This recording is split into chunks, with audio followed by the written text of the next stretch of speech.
ആരോടും പറയാതെ ഇടയ്ക്കൊക്കെ നിന്നിലൂടെ ഞാനൊന്ന് നടക്കാറുണ്ട്. തനിച്ചിരിക്കുന്നിടത്തൊക്കെ കൂട്ടുവിളിക്കാറുണ്ട്. അത്രമേലാർദ്രമായി തൊട്ടൊന്നിരിക്കാറുണ്ട്. ഹൃദയത്തിൻ്റെ ആഴത്തിൽ എന്നും നട്ടു നനയ്ക്കാറുണ്ട്. ഇരുളുന്ന വഴികളിൽ നേർത്ത സ്വപ്നമായി വെളിച്ചമാകാറുണ്ട്. നീ പോലും അറിയാതെ നിന്നെ കവർന്നെടുത്ത് ആകാശത്തിനപ്പുറം പാറിപ്പറക്കാറുണ്ട്.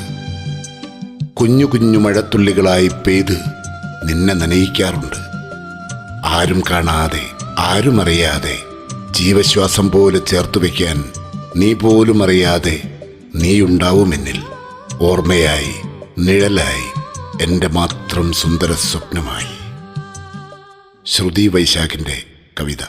ശബ്ദം തങ്കയം.